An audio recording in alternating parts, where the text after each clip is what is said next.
Ռուստամ Բաքոյան։ Շնորհակալություն։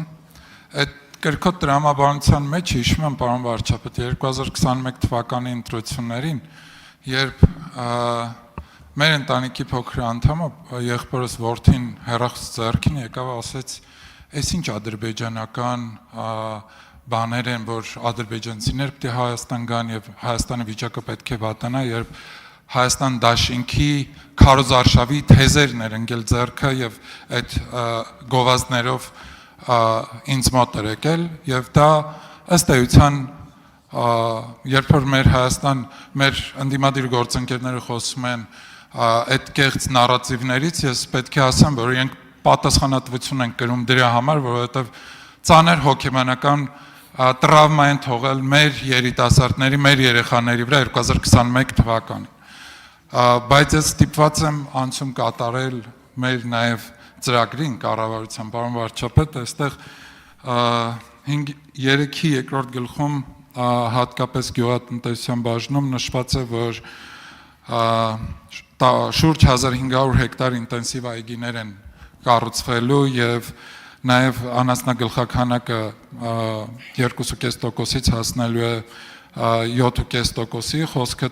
տոհմային խոշոր եղջերավոր եւ մանր եղջերավոր անասունների մասն է։ Ես կարծում եմ մենք ավելի շատ հնարավորություն ունենք այս ոլորտում մեր ռեսուրսը օգտագործելով թիվ ավելի շատացնելու, որովհետեւ իմ պատկերացմամբ գյուղատնտեսության մեջ հատկապես այս ուղղությամբ անելիքները շատ են եւ ես կխնդրեմ ձեզ, որ այս հատվածին ուշադրություն դարձնել։ Շնորհակալություն։ Շնորհակալ եմ, պարոն Բաքոյան։ Հարցի համար մի առանձնահատկություն կա, որը մենք ծրագրում կամ նախընտրական ծրագրում ֆիքսել ենք։ Մենք գյուղատնտեսություն ասելով այլևս պետք է հասկանանք միայն ինտենսիվ գյուղատնտեսություն, որովհետև մնացածը էլ գյուղատնտեսություն չի, ինքը գյուղատնտեսության պատմություն է։ Եվ այստեղ էլ է, որ մենք պետք է իրականությունը պատմությունից սահմանազատենք։ Այդ շատ կարևոր արձանագրում է, որովհետև հասկանում եք, դա ճաշակի հարց չի, դա արդեն իրողություն է, որովհետև մենք խոսում ենք գյուղատնտեսության շահութաբերության մասին եւ գյուղատնտեսության շահութաբերությունը ապահովելու համար երկու բան է պետք անել։ Առաջինը ինտենսիվացում եւ դիվերսիֆիկացում։ Եվ բացառված է, որ լինի մի իրավիճակ, երբ որ աշխարհում գյուղատնտեսական մթերքի պահանջարկը նվազի, որովհետև բնակչությունը աճում է, այդ թվում գլոբալ բնակչությունը աճում է եւ սննդամթերքի պահանջարկը աճում է, իսկ հողատարածքները գյուղատնտեսական նույն չափի են, հա ճիշտ է, նոր տեխնոլոգիաներով կարելի է ընդլայնել եւ այլն, բայց շեշտը դրվում է բերքատվության աճի վրա։ Հետևաբար մենք գյուղատնտեսության ինտենսիվացման ճանապարհով պետք է գնանք եւ այգեգործության, եւ անասնապահության, եւ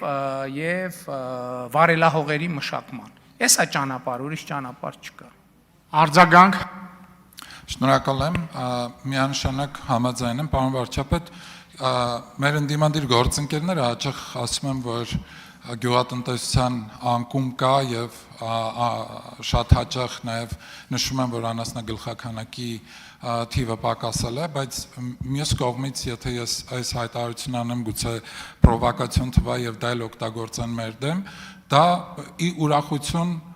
մեր գյուղացիների եւ գյուղական բնակավայրերում աշխատող մարդկանց պետք է ասեմ, որովհետեւ այդ ավանդական գյուղատնտեսությունը պետք է փոխարինվի ժամանակակից գյուղատնտեսությամբ եւ որի մեջ էլ հնարավորություն կա նաեւ իրենց արդյունավետությունը բարձրացնելու աշխատանքի, հակառակ դեպքում տարիներ շարունակ աշխատելով ոչ մի հավելյալ արժեք չի ստեղծվում կամ շատ ցածր է այդ հավելյալ արժեքը։ Իսկ բարենային անվտանգության մասով մենք բավարար ռեսուրսներ ունենք, որպեսզի կարողանանք մեր երկրում զարգացնել։ Շնորհակալություն։ Պարոն Բաքոյան, շատ վատ արձանագրում պետք է անեմ, շատ վատ, ցավով պետք, այսինքն ցավով չի էլի, ոչ ցավով, ոչ առանց ցավի, էմոցիայի մեջ չի հարցը։ Ոչ ինտենսիվ գյուղատնտեսությունը այլևս չի աճելու, ինքը մենակ անկում է ունենալու։ Չկա տարբերակ, ժողովուրդ ջան, թռնենք երկինք, ինչն ենք ցած, չկա ուրիշ տարբերակ։ Ոչ ինտենսիվ գյուղատնտեսությունը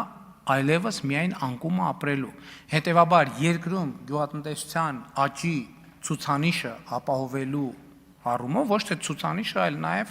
արտադրողականությունը ապահովելու ձևը ինտենսիվացումն է,